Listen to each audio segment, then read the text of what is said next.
So I'm renting this trailer, and I was like, hey, can I bring it back after hours? He's like, yeah, just drop it off. Just don't block anybody in. I was like, okay, cool. I was like, what do I do for returning it? Like, do I just push the paperwork through the Dropbox? He's like, no, we got a Dropbox. You just put the keys in. I was like, the keys? He's like, yeah, just drop the keys to the Dropbox. I'm like, what keys? He's like, the keys. I was like, for the trailer? And he was like, oh yeah, sorry.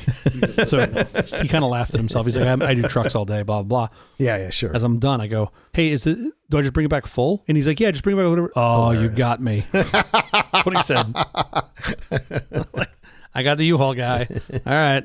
Is U-Haul like a rental car? Do they charge, made up numbers, $40 a gallon for gas if you bring it back? I'm sure they do. I'm always amazed returning cars in Hawaii, how much they charge for gas. Sure. If you don't return it full. Yeah. I've never had vodka this expensive. Yeah, good point. What are you charging for? That's really funny. Quiet, please. How long was this aged? This gasoline was aged for 6 years. You're like, wait, why? That's how we roll here off the mainland. 2.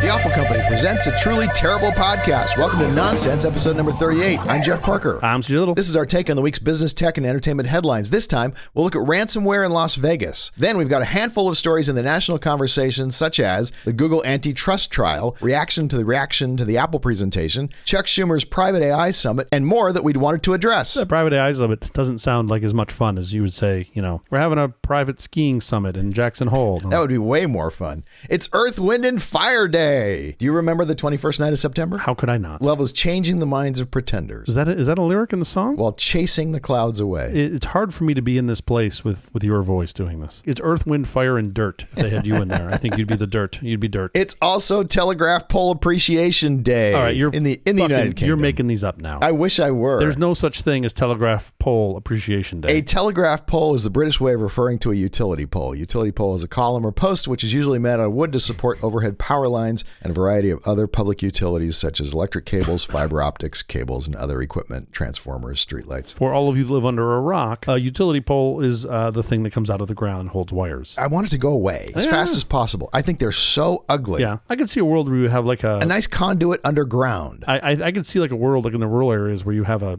nice little AI robot that just digs a hole and puts it in the trench. Count me in. That's it. I don't want to look at this when I drive down the street. Somewhere in like downtown LA, you can go see, our mutual friend Alex would point these out to me, where you could still see actual telegraph lines that are sitting on a pole. I think it was like along the Expo line. He'd point these out. Crazy. They had like glass insulators. They just never took them down. They're just still up there. It's also National Opioid Awareness Day. Its purpose is to raise awareness of overdoses, reduce the stigma of drug-related deaths, and acknowledge grief felt by family and friends. How's your week going? So far, so good. I'm excited just because last night I decided that I couldn't just go to sleep like a regular human, and I needed to put some beef short ribs on the smoker overnight so that I could have some delicious beef ribs. Yeah, that's your lunch? Here's why I'm so broken. I would wake up every 2 or 3 hours just to check my temperature probes on my iPad. I set it up next to my bed, pointed at my face. So you got no sleep. I basically got no sleep. You're going to have ribs. a great lunch, but you're going to be exhausted. It's going to be a great lunch, but man, did I have to earn it. I've been following Freddie Freeman. He's about to break the all-time double record in baseball. He has 56 doubles. That's a lot of doubles. The record is held by Earl Webb of the Boston Red Sox at 67, the most doubles in a season in 1931. Were doubles easier then? Who knows? It was a very different game back then. It's hard to compare the two. The Dodgers have 12 games left in the regular season, and we'll see if Freddie can make it. He's got to average basically a double a game. Yeah, which he could potentially do. I'm not sure he's going to get there. Little errata from last week. Listener Pat O'Neill sent me a link of Apple's current self-repair pricing, and it looks, quite honestly, completely reasonable. 7-day rental for the tools is $49. Screen presses and things are around $250 to buy, so that's fantastic. From our recording studio, I can hear Patrick's head getting bigger since you gave him a little errata. I can hear it's like a Macy's Day float just inflating. Let's get to our headlines. We should. In Spain, dozens of girls are reporting AI-generated nude photos of them being circulated at school. This is terrible. First of all, it's this tiny, tiny town in Spain whose name I won't try to pronounce. Sure. 30,000 residents. So everybody pretty much knows everybody else. There's 5 high schools in the town, and 4 of them have had these nudes of girls created by AI spread around the school. By the time this airs, all 5 will have it. I'm sure by 5. And by next week, all of Spain will have it. It turns out there's a piece of software. Somebody's made an app called Cloth Off. And the slogan for the app is undress anybody with our free service. Undress anybody with our free service? Undress anybody with our free service. They're getting some money somehow. So what's the trade-off on that? Undress undress as a service. Undress as a service. My head's going to explode here. There's so many things wrong with this. Yes. Many of these girls are underage. Many of these girls are under 18. Is it pedophilia? Are we talking about? But it's not, because it's AI created. That naked person is not a person. I think, don't quote me on this, but I think a handful of states in the U.S. have already put in legislation that they don't care how you make it. If it looks like child pornography, it's child pornography. It just doesn't has to matter look if it's like AI. Yeah. These are 14-year-old girls. Yeah. And there are pictures of them naked being passed around. Now, it's not their body. It's some AI's, illusion of what their body might look like, or delusion. It does start to feel a lot like Weird Science, the movie. 100%. Yeah. I was talking about this last night to Jay Chandrasekhar. He said what they really ought to do is the boys who do this, who are making these photos on this app, they ought to put the boys in the app and give them micro penises. Totally. Hard little micro penises. It's a very large clitoris that you can pee out of. Best way to get back. My wife would just use these things to, like, if she could AI my body picture to just wire my mouth shut. That's all she'd want. That'd be like her dream, to be like, I'm going to just wire his jaw shut. He had got hit by a baseball. We all have different kinks. Anyway, the parents are very upset. There's a group of mothers on WhatsApp. There's like 27 people on the group already, because they're pictures of their daughter. Not really pictures of their daughter, but AI generated images that look like their daughters are naked. Yeah. And they're upset about that. But this is not going to get better. This is going to get worse. Well, it's going to go from four high schools to 4 billion. It's going to go to every high school. Yeah, exactly. It seems like the natural continuation. Everybody's got a camera. All of a sudden you get more Can nudes. you ban the cloth off app? By the way, No. if you ban the cloth app, there's 9,000 other AIs that can do the same thing. Yeah, then you get a PWA. Like, you're not banning it. You can whack them all day long. It's not going to work. So now, and by the way, that's not going to sit well in Iran. Of course. Anyone who uses it, they'll throw off the top of a building. this to me is great air cover. I'm just dumping all my nudes on the internet right now, all my real nudes, and I'm just like, oh, that's an AI. Nudes of yourself. Yeah. Nudes of yourself. Yeah. Sure. I've always wanted to be free. And just pretend they're AI generated. That's not me. That solves a lot of problems. Life hands you lemons, you make lemonade. An artist has been ordered to pay a museum back $77,000 after submitting 2 blank canvases under the title "Take the Money and Run." So this story I love. Danish artist Jens Honning was ordered by a Copenhagen court to pay the Kunsten Museum of Modern Art 500,000 Danish kroner, around $76,500, after his audacious stunt set off a nearly 2-year legal fight. First of all, guys, he named it "Take the Money and Run," so I think you sort of knew what you were going to get, potentially. It's not like Well, he they hit didn't, it. they didn't get the name in advance. When they opened the box, they saw the name with the 2 blank canvases. I like how whenever anybody commissions this guy in the future, they're going to be like, okay, Jans, you gonna do stuff this time? Are we actually getting art? Are we getting blank canvases? What are we getting? You can use the color and the paints? I think he's effectively ended anyone commissioning anything from him. Yeah, that might be his last work. This is based on the two pieces of art that he had: an average Austrian annual income and an average Danish annual income, and there was just money on the canvases. Yeah. The museum wanted those created for an exhibit that they were doing, and he took the money and ran. I'm guessing because the money was on the canvas, that's why they gave him so much money. It was like an artist fee and then the money to put on the canvas, which makes sense. That's what they wanted him to do, was put the money on the canvas. And then it was only a loan. They were going to take the money back when it was done. His original pieces that he did, he got a loan also to put the money on the canvas. I would have loved to have been in the room, though, when the museum director opens up the box and they call him, Jans, we think you sent us the blank canvases. You should send the good canvases. I have no idea how the Dutch sound when they speak English, but it's definitely not that. I do actually know that the museum curator who opened the box laughed when he first saw it. How could he not? Oh, well, and then quickly sued him. I also realized that he's not Dutch. I think they're Danish. Right. Those are 2 different D words. I'm outing myself as an American. Terraria developer Relogic is giving around $100,000 to 2 open source game engines amid the Unity debacle. Yeah, this is kind of shitty. You and I are former game developers. We have that in our different history. life. Unity has changed their pricing on. It's a game engine that people use. It helps you so you don't have to write really basic functions for your game. You just use a game engine. And Unity is a extremely popular. 61% of games are made on the Unity engine. Enormously popular. And they've announced new pricing that game developers find onerous. Sure. So a very popular game, Terraria, is going to contribute $100,000 to 2 open source game engine projects. Along with $1,000 a month, they're going to continue to donate to help develop these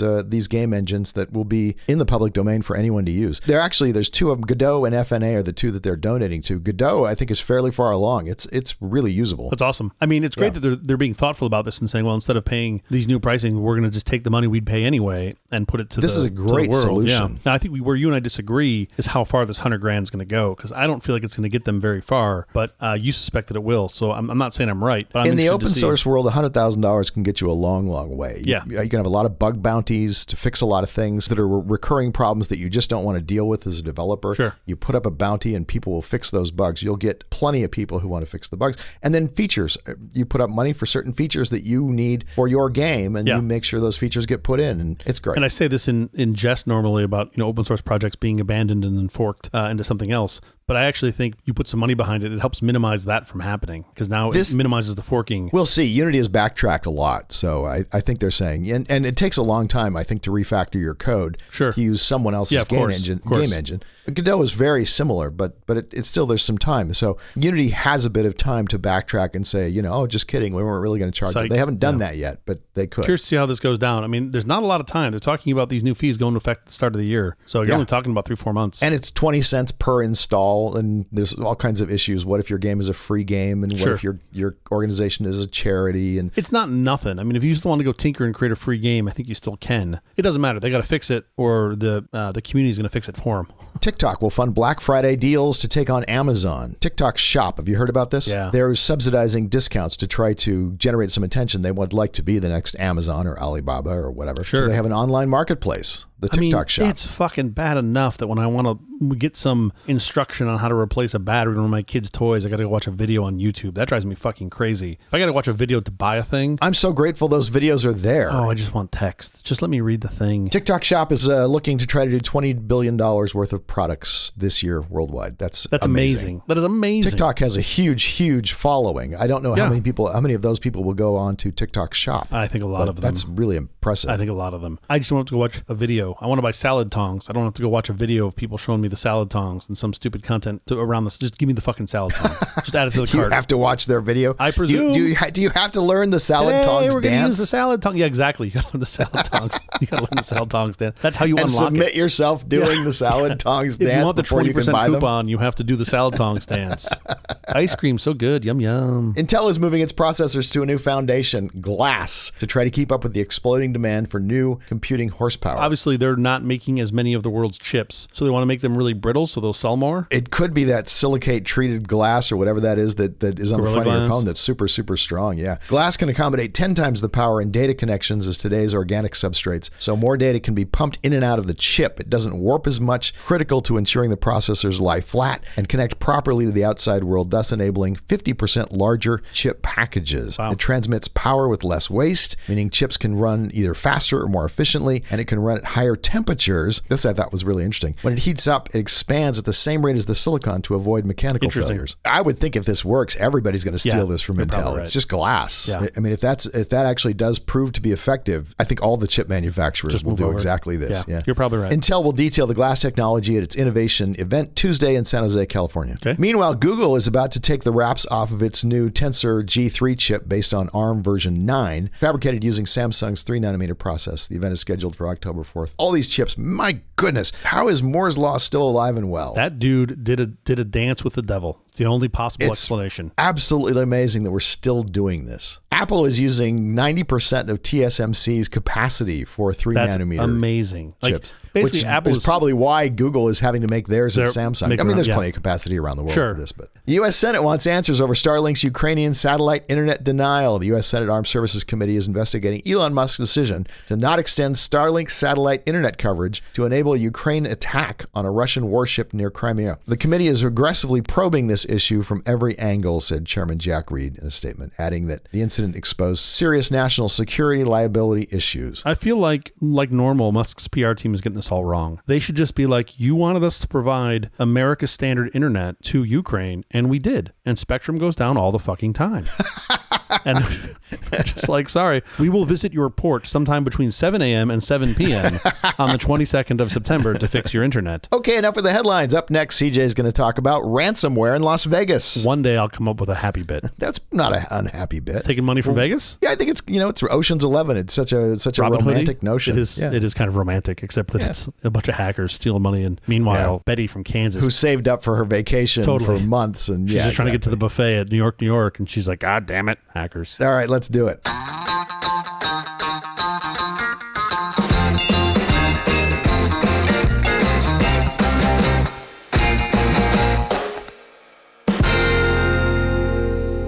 How many home PCs do you suspect are infected with some form of malicious software? You get to define malicious as the problem. Are you saying Windows and Mac? I'm saying 'Cause those seem pretty malicious. All home. That's funny. Both Mac OS and Windows. Are you including Facebook in this? Are you including people that have Facebook? Which, by the way, define malicious. Yeah, no, you're not wrong.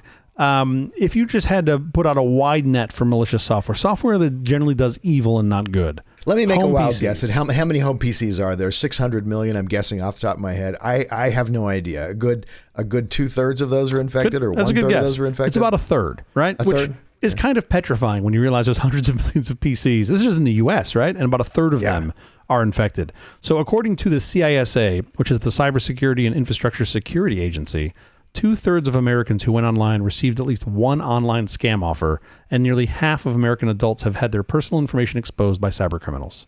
Half. Oh, you're talking about phishing. Well, like email. I'm switching from one to the other. That number's got to be massive. Dude, listen to this.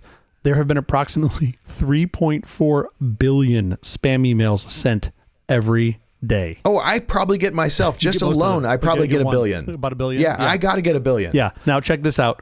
In Q1 of 2022, over half of all brand phishing emails were LinkedIn. What does that mean? That means that they were spoofing LinkedIn. They were basically sending out an email saying like, "I'm LinkedIn. Click on this thing." And then what's more nuts to me is that by Q4 of 2022, that number dropped to 6%. Which tells me these are very big coordinated attacks where they're just going in and saying, oh, we're going to be LinkedIn this month or whatever. So in 2022, organizations detected nearly 500 million ransomware attacks worldwide. Half a billion ransomware attacks were detected. That's incredible. Right? That is just madness. Now, of course, there's your cost of having a ransomware attack. The cost of implementing one is almost zero, right? Once you built the software, you just go out there and run it. So it's not like there's any cost to this. But the average cost of the breach from a stolen or compromised credential set was about $4.5 million. If you're in healthcare, double that. So so healthcare compromises on average cost over $10 million, which is just I've bonkers. had data taken from UCLA where my health information is, and then I've had credit cards compromised because of that. I bet. Yeah. And they were very apologetic. UCLA was very apologetic, but I did have to get all new numbers. So cyber attacks were up globally 15% in the second quarter of this year compared to the first 3 months. That is an insane curve, right? Just going through the roof. And while there are all sorts of cyber attacks, to me, there are varying levels of scary, right? To me personally, like you've got phishing and spoofing and general extortion, overpayment, non-payments. Yeah. Those are out there. This is not the most concerning cyber attack to me. The most concerning cyber attack of the past, several years has been ransomware. This is a deep and dark rabbit hole. For our listeners that don't know, ransomware is a type of malware that blocks access to a computer system or files until a ransom is paid, right? It literally it buckets it all up and says, you can't have this back until you pay me some money. Typically, it encrypts the files or threatens to erase files or just blocks access. That's typically the ransomware pattern. The attacker then demands a ransom in exchange for the decryption key, and that demand often comes with some deadline, right? Some self-imposed deadline that they put on it. And this will cause disruptions in operations, potentially loss of critical information. And it can be difficult to identify because the malware is designed to remain undetected. So basically it runs in the background. You might, if you're super astute, you might see a CPU spike or something like that. But typically it encrypts everything, and then one day it flips a switch and it's game over. And the most gnarly of these are when they encrypt your entire system. And those are they're called cryptoviral extortion. And a properly implemented cryptoviral extortion attack, recovering the files without the decryption key, is technically an intractable problem. You can't do it. You can't brute force the answer. And the way, for our more nerdy listeners, the way this is done is they typically create a symmetric key locally to encrypt everything. They then encrypt the symmetric key with the public key of the attacker, and then just send that to some endpoint somewhere, in the cloud or whatever, and then they zero out the local symmetric key. So it's gone.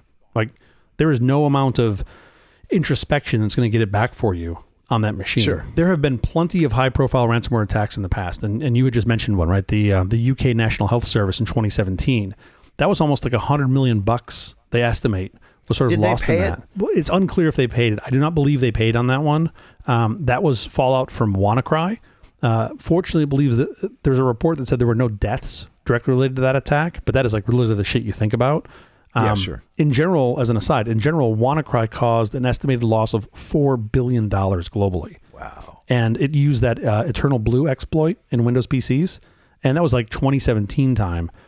As an aside, and I definitely want to talk about this. I think we've mentioned on the show before, but the way WannaCry was halted is an absolutely crazy story. Do you know this? Do you know how WannaCry was halted? No. A security researcher got a hold of it right as it was beginning to propagate, like early days of WannaCry. And he started looking at the code and realized that there was a kill switch. And the kill switch required the registration of a domain. That domain had not been registered by the attackers. So he immediately registered it and put it live. And if it was live, WannaCry sat dormant. So he put this page up, which basically halted WannaCry in its tracks. What a crazy thing to include in your ransomware. Well, a lot of these will put kill switches on them, right? So you can stop them. But you buy the goddamn domain, right? So you actually own it. So then what happened was, of course, the folks that put out WannaCry and presumably other black hats said, oh, fuck this. And they tried to do a DDoS attack on that site. Now, this site was literally holding the fucking internet together. Like it was keeping machines online. So everyone got involved on the white hat side. I think at one point Cloudflare. Yeah, I was going to say Cloudflare. Cloudflare was like, we got you. And Cloudflare was hosting it to keep the internet alive, right? Now, the average user doesn't know this shit's happening. But behind the scenes. Explain to people what Cloudflare does to keep things up and running. So Cloudflare is pretty impressive, right? And they manage a whole bunch of edge servers. And they have an excellent solution for looking for denial of service attacks and making sure that you're not too many computers spoofing. bombarding the same server at the same moment. So they can deploy like images and resources to what's called the edge or their edge, which gets you closer, so you have less latency to your end users, but also has the benefit of not letting one machine or a small set of machines or infrastructure crater when you get a ton of traffic. And Cloudflare did a huge favor to all of the internet and all of us that use the internet, which I think is all of us, that day or for that time period. Anyway, crazy story. I want to talk about it deeper in a future episode. Going back to just general ransomwares, there was the Colonial Pipeline in 2021. If you remember that one, they paid $4.5 million within hours of the attack. The DOJ was able to get about $2.3 million of that back about a month later, but still $2 million gone. It's not great. You're not helping the world when you pay the ransom. That's really where we're going to get to in this story is like, you don't, I get it. You're an operator, you're a shareholder, you got shareholders, staring at you. You want to do the most expedient thing you possible. Want to get back running, right? But the greater good on this is to not pay these guys, because if you don't pay them, they stop doing it. But that's tough. The Costa Rican government last year, they refused to pay what I think was like, they were asking like $30 million a day. And that resulted in a 670 gigabyte leak of a bunch of their information. Kronos, also in 2021, that attack exposed employee data for many of the company's enterprise clients, right? That was a real nasty one. But just because you pay the ransom, they still have your data. They still potentially have a copy of your data, and they can still release your data months later. Well, yes, technically, but in reality, no. You're thinking hackers generally are ethical people. Well, it's business. If you release that, if they release that data later, now they know future ransoms are going to be harder to get because they're going to go, well, fuck, you're just going to release it anyway. So it's really interesting. You end up in this place where there's like this handshake that happens. And that's what's happening with Caesars right now, where they go, well, okay, yeah, do you promise? And they go, yeah, we promise. If they break that promise, the next time this happens, those folks are not going to trust them and not pay the ransom. So they're actually thinking about their business. Also, this one I did not know about. Maersk, Maersk, the shipping conglomerate? Of course. In 2017, they were down for over 2 weeks. So their shit didn't just get encrypted, but a bunch of it got wiped off their system, which immediately points me towards like industrial espionage, right? Because why would you just delete shit if you're not getting money for it? Right. But they estimate that to be $300 million in losses, which was like a bad day, right? Kids, back up your servers. Well, yeah, look. Back them up often. Yes, you got to do more than that. And keep the backups for 6 months before you rotate them out. So in the past week, there have been 2 high-profile incidents that you heard Jeff alluding to earlier that have drawn some scrutiny. This is MGM and Caesars Hotels. MGM customers were reporting sporadic key card issues in the company's hotels. Slot machines have been going Couldn't dark. Open their doors to their rooms. ATMs are out of order and just other general difficulties staying at properties, right? Slot machines cashing out their winnings. That were shut down. Terrible. Both companies, both MGM and Caesars, appear to have been targeted by known ransomware as a service groups, which I love that they're now branded ransomware as a service. I know, that's such a great phrase. Such a great slamming of words together. I wouldn't want to pay for ransomware as just a piece of software. I like it as a service. I like it as a service. I like to pay for it over time. I just want to get I'll just pay you 10% of whatever it gets. Sure. So after Bloomberg broke the news last week about the Caesars breach, The Journal reported the following day that Caesars had paid roughly half of the $30 million its attackers demanded in exchange for a promise that they wouldn't release stolen customer data. The Black Hat ransomware group claims that they'd infiltrated MGM's infrastructure and encrypted more than 100 ESXi hypervisors after the company took down their internal infrastructure. So that is 100 virtual machines that they have encrypted and are basically sitting there not running. Despite shutting down the synchronization Okta servers, so this is what MGM is using for access synchronization, the hackers continue to be present on their network, and Black Hat says in their statement that that they still have super admin privileges on both the Okta environment and the company's Azure tenant, which is like, first of all, for them to say that, they've got more than that because you wouldn't just say what you've got access to. Sure. Now, this same Change your passwords. This same group denied involvement in the Caesars hack. I do think it's really interesting that these both happened, to these casinos at such large scale within such similar time. But I believe them. They say that they weren't involved in the other hack because why would they lie? Yeah. While both are significant, experts emphasize that the fallout from this pair of prominent hacks fits into a broader context of ransomware attacks as this ubiquitous and unrelenting threat. Right? It ain't going anywhere. Now, here's what's super interesting.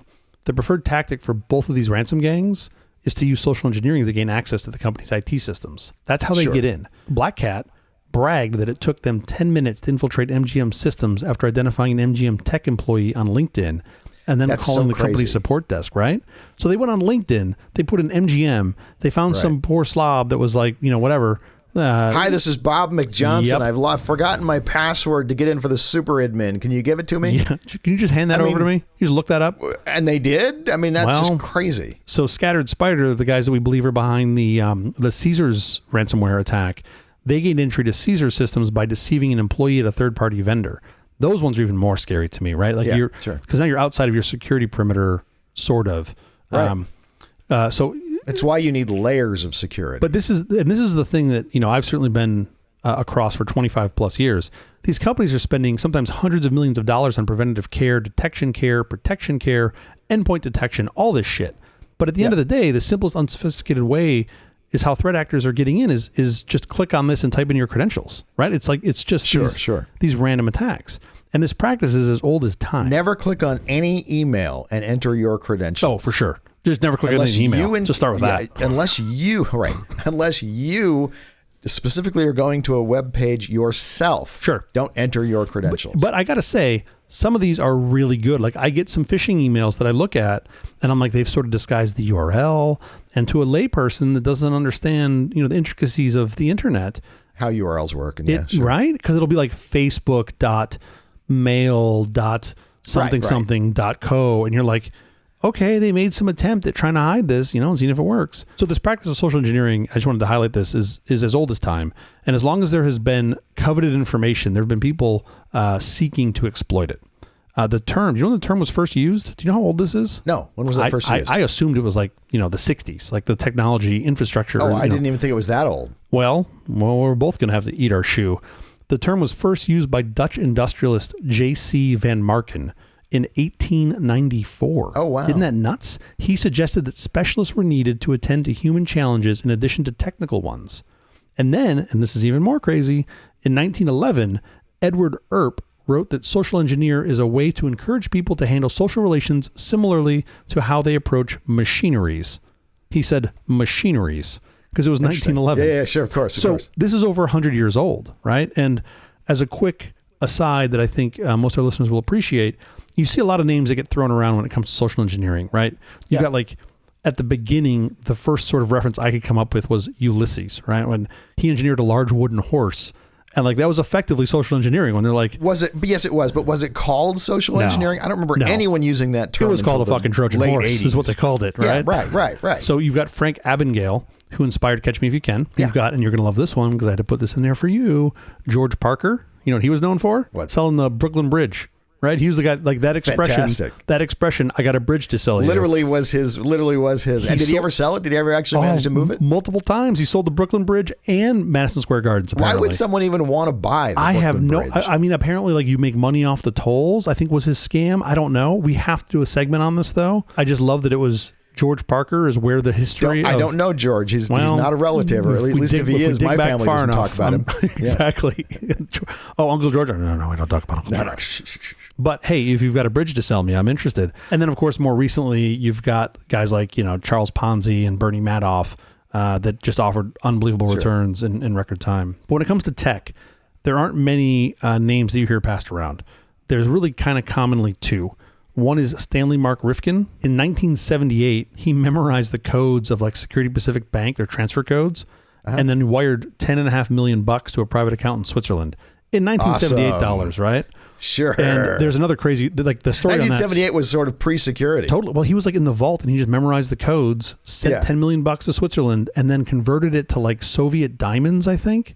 Oh, and that's then crazy. He brought them back to the States. The only way they found him was, I think, his previous lawyer dropped a dime on him without violating attorney-client privilege. They had nothing on him. They had to like set him up in a sting for some other crime, which was crazy. They had to sell him the Brooklyn Bridge. There's a whole, exactly. There's a whole story around that we should talk about. But of course, the best social engineer of all time was my old friend Kevin Mitnick. And he was, without a doubt, I mean, having witnessed what he could do, especially on the white hat side, was insane. And I was very excited to have him. Kevin never did any harm. He just notified people, I'm in your system. It depends on who you ask. I mean, a bunch of people said he did harm because it cost them money to fix the holes. And I'm like, you know what we call that? But you need to fix the holes. Exactly. Yeah, exactly.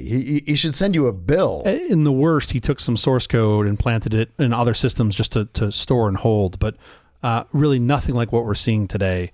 And spent 5 years, including 8 months in solitary confinement, around this. So it was pretty terrible. And I was very excited to have him on this show. Some of our listeners may know, unfortunately, Kevin died a couple months ago from pancreatic cancer, which was terrible. And I missed the guy a ton, but I'm so happy that I'd witnessed a big loss to the white hat community. Oh, without a doubt. I mean, and he had been, since he got out, he had been just absolutely enamored to share those skills. I get texts from friends. They'd be like, hey, I'm in some training for my whatever company XYZ, and your buddy Kevin's like talking to us. And I'm like, yeah, that's what he does now. And he's pretty damn good at it. Anyway, so back to these ransomware attacks.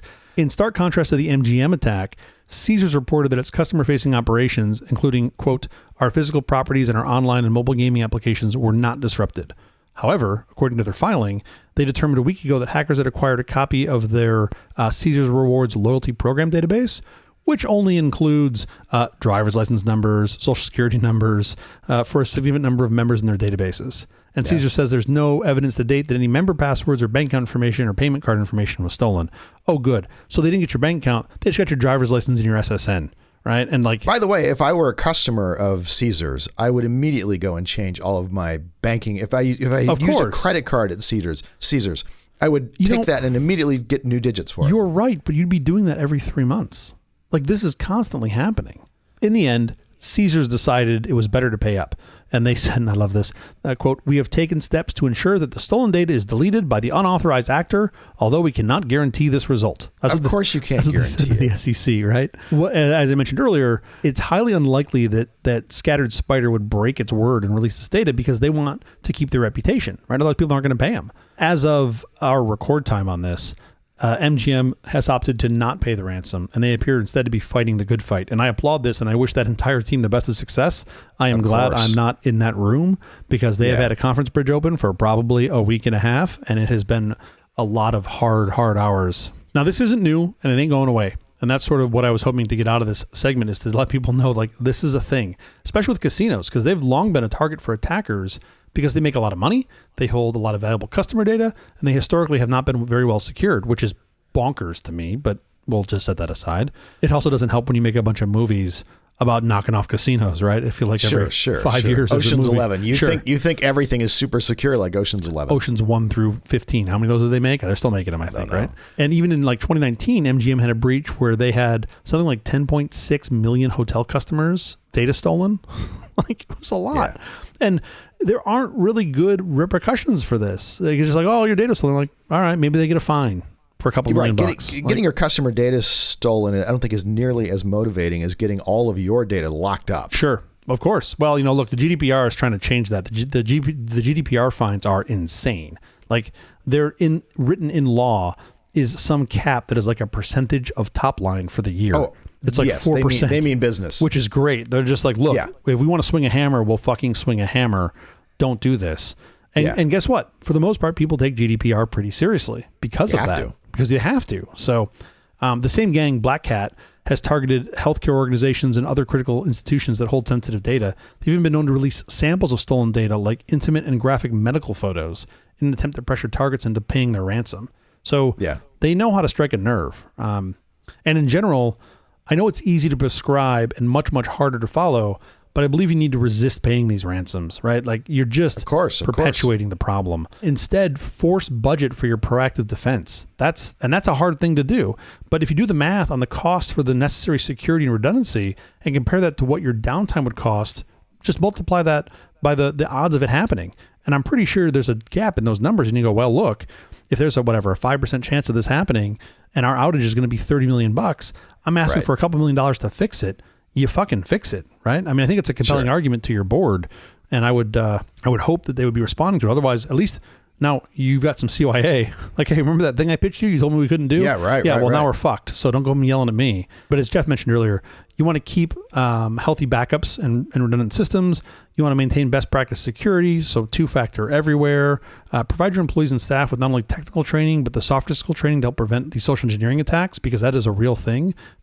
We are human. We like to trust people. You can do a couple basic things that will greatly reduce your odds of being attacked. And also, I wanted to mention this too, because I think this gets lost in the shuffle a lot for folks that are thinking about this. Hold your contractors and vendors to the same level of compliance and diligence that you hold yourself to. Yeah. Caesar's, ultimately, at the end of the day, they probably were doing everything quote unquote right. One of their vendors is how people ended up getting in, right? The vendor's just like, oh yeah, all our passwords are on the best colored Post-its ever underneath the, well, that probably would have been better, right? That would have been better if they were on Post-its underneath the keyboards. That probably would have been a better solution. Maybe I should go consult for Caesar's. Okay, so in the end, I felt that this quote from Wendy Whitmore, she's a senior VP of Threat Intelligence Group Unit 42 at the cybersecurity firm Palo Alto Networks. She provided the best advice, and I love this quote. She said, if there's any silver lining to these types of cases, it could be that they garner attention that helps more organizations learn lessons proactively by studying these cases and closing potential gaps in their environments, so the same attacks are less successful in the future. Like, learn from this shit, people. Don't leave MySQL on a fucking open port to the internet. Don't do it, right? Like, it's bad. That's how a bunch of people have stepped on these landmines. You don't have to step on the same ones. Fascinated by this story. MGM seems to be getting out of the mix, or out of the thick of it, but they do seem to be doing. I mean, obviously they didn't do everything right up until they got hacked, but they do seem to be doing most of the things right now. Okay, up next, Jeff's going to talk about the countless untimely news stories that we've missed over the months, and that's probably a lot. I just want one episode out of Elon, just one. Count me in for that. He's the AI of fall for us, apparently. All right, let's go.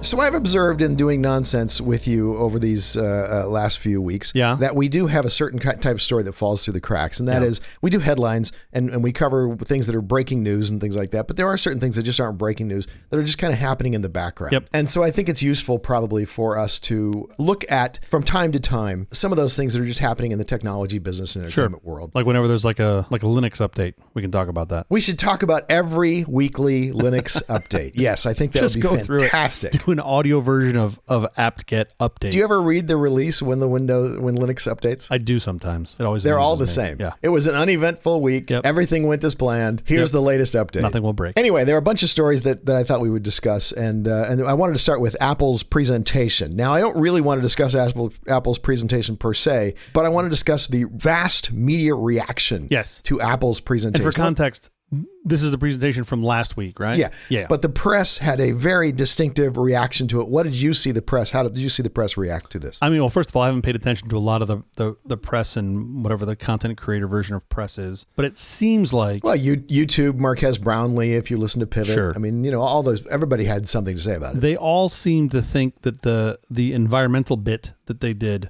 was terrible and that it was too long Right. and terrible. Right. I heard that as well. Octavia Spencer as Mother Nature. Yes. Now, I had 180-degree opposite reaction to it. Me too. I thought it was great. Maybe Me a too. touch long in the tooth, but not too long. Don't care. It I was like what they were saying, great. and I was fine with the way they were saying it. I have seen 100 of those industrial type presentations at shareholder meetings and things like that, and that one was just fine. Exactly. Well, there are a couple things. First of all, how do you make sustainability interesting and not have it just be a sheet of beige paint over everything? I thought they did great. I thought Octavia Spencer was fantastic. I thought the executives were fine. But I thought Tim kind of stole the show because I love the open of that. And I should have watched it again. I know we're going to talk about it today. But the open of it was Tim like mumbling to himself. And I was like, what the hell is happening here? Welcome to Apple. Welcome to Apple. Hi, I'm Tim. She should be here any minute. How is the weather coming in? Hi, I'm Tim. What is going He's on? stammering because he's talking to Mother Nature. He's talking to Mother Nature. And you're like, well, you're Tim Cook. Like, you run a $27 trillion company, whatever the hell it's worth now. So, like, no one is going to be wondering what your name is. And you're like, oh, Mother Nature. Oh, I see. Mother Nature, of course. I got you. I understand. Anyway, I thought it was excellent. And more importantly, I think what they're doing, that they were illustrating was excellent. Huge applause to Apple for the whole thing. I mean, using 100% recyclable materials on most of those things was extremely impressive to me, right? Like, they're like, we're going to reuse You've won my heart. How do you do that? But the one that really blew my mind was I think it's the Sport Loop band has 82% recycled yarn. That's got to be a really hard material to work with, like old yarn. That's impressive to me. Absolutely no idea. I don't even know where you get old yarn. Do you get it from old women who don't finish quite making the blankets? Well, first of all, they're not old. Okay, some of those women are plenty. Apple has a new program where they just go get yarn. They steal yarn from people who are crocheting. Yeah. And they make watch bands out of it. And they make watch bands. Moving on with the Apple presentation. Yeah. I don't know what else you liked or didn't like. What else USB-C, you thought? we knew that was coming. There was an awful lot of discussion about USB-C being the big thing. And I think it actually is a big improvement. It is. They needed to do it. Obviously, I think it helped that they had some air cover from the EU by being like, well, look, we had to do this. And I know people are grumpy about their lightning cables. They didn't even really use it. Here's the thing. Lightning cables, especially if you use it often, like the one in your car, any cable in your car has a life expectancy. They all break at some point. USB-C is definitely, I think, better. Although they're charging you $19 for a USB 2 cable. Well, yeah. I was kind of surprised that two of the phones, the 15 and the 15 Plus, are both using USB 2, which is like slow. It's just that would be miserable. It's just a power cable. And to be fair, most people aren't. It's more than a power cable because you are going to pull data off of it if you're shooting video. Oh yeah, if you're shooting 99% of iPhone ProRes users, video. Of course, that's the 1%. Getting that off of the phone is really hard unless you have some 100%. fast way to do it. That's like less than 1% of iPhone users. The Pro and the Pro Max both have USB 3, but the cord that comes with it's still USB 2. And by the way, 3. What's 3? My phone is like 4 years old and I have USB 3.1. It's still twice as fast as USB 3. Well, Apple hasn't even invented that yet. Oh, okay. How are you using that? Are you from the future? By the way, you saw Intel came out with Thunderbolt 5. Yeah. That's really cool. It's incredible to me. They're just like 40 gigabit? No, that's not Here's fast 80 enough. gigabit and also more importantly, 250 watts you can pull down that cord. Yeah. Okay, look, there's a certain number where I start to get a little concerned about how much power is on it, and 250 watts is getting pretty close to that because that's a lot of juice.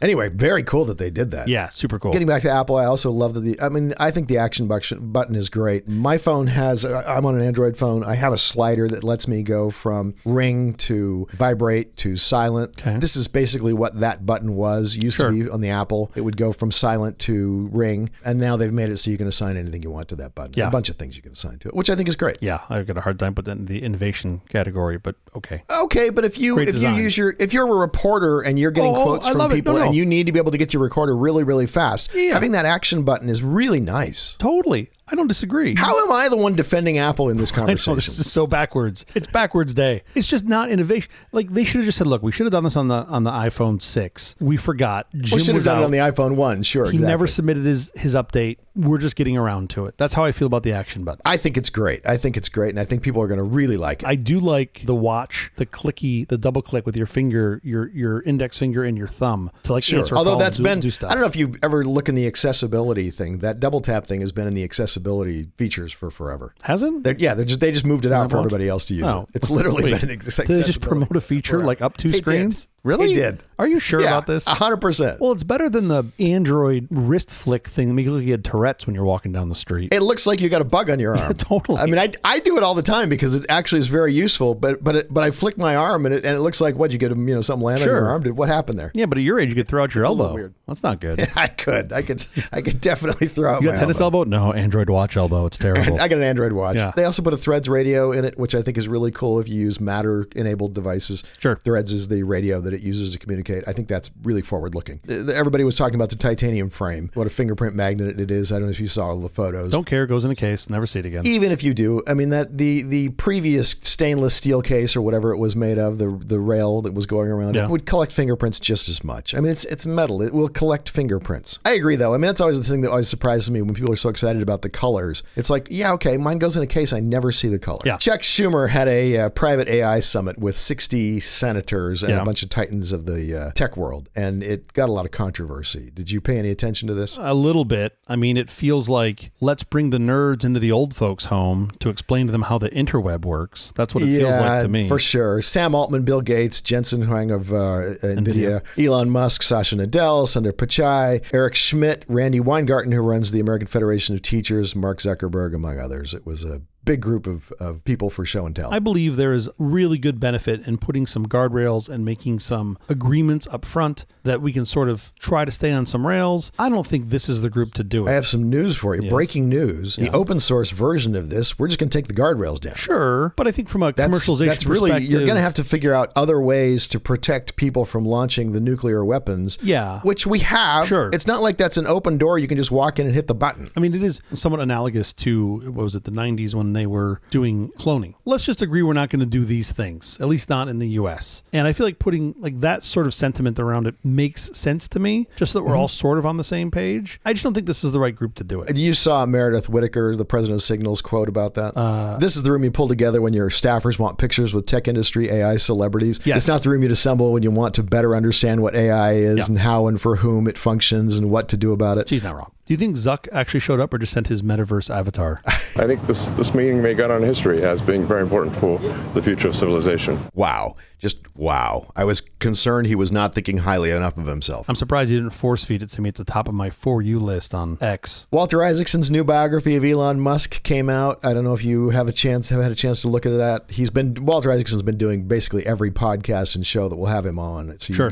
It's hard to miss. I've heard a lot about it. I haven't read it yet. Shock and surprise, it turns out Musk has huge mood swings that he can't control. Yeah. Also, apparently Musk's father was quite hard on him. Yeah, he seems like he was a real dick. Musk's sister Tosca said Errol would sometimes lecture his children for hours, calling you worthless, pathetic, making scarring and evil comments, not allowing you to lead. Yeah. Musk has a giant concern about population collapse due to low birth rates. Yeah. Saying that it's a much bigger risk to civilization than global warming. Yeah. In 1950, the global population was 2 billion. In 1987, it was 5 billion. This year, it's 8 billion. Will likely be at 9 billion in 2037 and 10 billion in 2058. So I'm no English major. Doesn't sound like a collapse to me. I mean, look, our food supply is really delicate. I like those are the scenarios I think about, like giant EMP, and all of a sudden you can't feed everybody. That sounds Of course, really bad. of course. Now explain what that means so that your average person can follow what you're saying. So an EMP, which is what John Deere tractors run on GPS. Sure. There's not a human very often in the cab. The They're not tractor doing much in the cab. Yeah, the tractor is doing everything pretty much itself now. So if you had a giant, electromagnetic pulse that took out all electronics, the guy in the cab couldn't play Candy Crush anymore, which means then you couldn't get your corn. I think a lot of times there's not even anyone in the cab. Is that true? Yeah. The tractor is just doing its work for us. This is a total aside, but I do hope when they finally get the self-driving really working, that they still can enable like a Los Angeles driver mode that just waits until 10 feet before the exit and cuts across 3 lanes. Like I don't want to. I'm lose sure the we'll charm. have that. I want to have that still. And all the other robo-taxis will lay on their horns and flip them off. There's like a little hands robotic will arm appear. that comes little out. robotic hands will appear and flip them off. That fucking guy's code base is terrible. That fucking New York code base over there is terrible. Isaacson, as he concludes the book, toward the end of the book, says, could you get the rockets to orbit or the transition to electric vehicles without accepting all aspects of him, hinged or unhinged? And the answer is, yes, you could, just as you could get great comedy without putting up with drugging women and raping them. Sure. Or fun music without putting up with sexual molestation of children. Well, in no case does one excuse the other. Yeah, of course. Anti-Semitism and misogyny, no, just no. If only there was a way to put him back on guardrails. How would you do that? I don't know. Apparently the ketamine's not working, so I'm out of options. That was where you started. That was my list. We didn't discuss the Google antitrust trial. And I thought we should talk about that. Google is being sued by the Department of Justice because they have something like a 90% rate of search. I mean, 90% of search is happening through Google's search engine. Or as I like to say, they've done a really good job. That's not including Spotify. That's not including if you're searching, for songs on Spotify. It's not including Amazon if you're searching for goods. It's just the raw internet search. Yes. Yep. And Google's argument is we do it really well. Yeah, we're really good at this. Except they are spending, whatever it is, between $15 and $20 billion so they can be the default search engine on Safari. Sure. That's got to be 5 or 7% of Apple's annual revenues. But then, they're paying to be on other browsers as the default. I mean, they're paying for the development of Mozilla's Firefox by giving them a check so that they can be the default search engine. Seems like a good thing to me. Like, let's just zoom in on the Apple one. So if you're pissed off that Google can afford to pay Apple $20 billion a year to be the default, it's not that they can afford it. It gives them an advantage that other search companies don't have. But who are you grumpy at? Google or Apple? Because I really think you're grumpy at Apple. You should say, okay, well, you know what? Don't just sell it to one. We need you to sell it to at least 3 providers or something, right? Like round robin. There is a little bit of truth to this because they are the default search engine and people don't tend to change their default search engine. They're getting more data about what people want when they search. And so they are able to improve their product in ways that other people can't. If you're saying people don't change the default search engine, of course they don't. Why not? Because Google's pretty good. I switched mine to DuckDuckGo simply because it's a little more private. Exactly. And I like that, and it's easy enough for me to switch, but most of the world's never going to do that. Yeah. Anyway, we have to get out of here, but quickly before we do, have you seen or read anything good this last week? Oh, yes. What'd you see? I read it. It should be super popular, but definitely controversial. It was a piece in the Rolling Stone about CTEs. The title of it was The Lost Children of Football Concussion. Oh, okay. So this is about football, especially for kids, and the traumatic effects that it's had on children that have gotten concussions from playing football. Everybody talks about it in relation to NFL players. No, it's anyone who's playing football. And by the way, other sports too. There's certain other sports too. Well, your brain is in a liquid floating around as you move around and smash into the sides of your skull. And smash it. You're right. Yeah. You are causing that brain to smash into. And the this is side something of your we've been skull. talking about a lot, my wife and I, for the kids. Yes, you can get a concussion getting out of your chair, of course. It's the repeated thing that is so that's the what they say in this article, is that it's actually the cumulative effect. So having a billion little tiny, head traumas is worse than having one big one, which was really kind of fascinating. I didn't know that. It's the cumulative effect. Bigger than one big one. Wow. Well, I'm using relative terms here. It depends on how big, right? So any sport, and I want my kids to be able to play sports. I don't want them to play sports that have to use their head as part of the fucking apparatus for the sport. So to me, that's like football and soccer, just out. Both of those, and especially football. My kid plays basketball. He would play for 2 hours, 3 hours every day if he were allowed. Yeah. There's an enormous amount of body contact. I mean, you don't think about it, but he is crashing bodies constantly. So anyway, fantastic article. It's in Rolling Stone. It's called The Lost Children of Football. I'd strongly recommend that anybody read it because it's pretty informative. Mine's an article too this week. Ronan Farrow's New Yorker piece, Elon Musk's Shadow Rule. Oh, yeah. It's about Elon Musk and what he's been able to decide unilaterally about what happens in foreign policy. I read that a while ago. It's an excellent piece. Piece. I just got to it, and the only reason I got to it because I got this stupid book gifted to me, and so I read the book and I needed some sort of eye wash, and so I went and looked at Ronan Farrow's piece. Is that the eye wash? It's a great piece of reportage. Is another Elon Musk story? Yes, but in this case, it's I think more realistic. It's not like excusing Elon Musk for the good things that he's done. Excusing the bad. What's things. your go-to eye wash when you just need some eye bleach? Where do you go? I like the New Yorker. I really like the New Yorker. New Yorker's great. New Yorker and the Atlantic both have some amazing writing. So good. No, but I mean, like your eye reset. Like you just read through a bunch of shit. You just need to reset your brain, get back to your happy place. That's what I mean by eye bleach. Where, like, what's? Go to the Nosh and I'll have a little breakfast. I go to the Nosh. That's great. You just get out someplace the best else. Answer. There's a lovely subreddit called Eye Bleach that has just like a bunch of cute memes in it that I'll go to every now and again. It's like you'd love it. It's like kittens like laying in funny positions. Like it's just like I would love that. I'm not a big social media guy. I don't do much. Well, you can lurk in the way of like just mindless subreddit and not be a social media. Yeah. Ronan Farrow's New Yorker piece, Elon Musk's Shadow Rule. It's a great piece of reportage, beautifully told, shocking, so worth the time to read. You can read it for free online at newyorker.com. We'll put the link in the show notes. That is spectacular. I do recommend everybody read that because it is an excellent, excellent piece. That is the episode. Thank you for joining us for All This Nonsense, a truly terrible podcast from The Awful Company. Visit us on the web at nonsense.productions. I'm CJ Little. I'm Jeff Parker. If you like this program, follow, download, subscribe, and like at Apple, Google Podcasts, Amazon Music, iHeartRadio, Spotify, our favorite Overcast, or wherever you get your podcasts from. Podcastindex.org. Special thanks to our floor director, Jay Farina. Oh, thanks, Jay. We'll be here every Thursday morning for more nonsense. Please join us.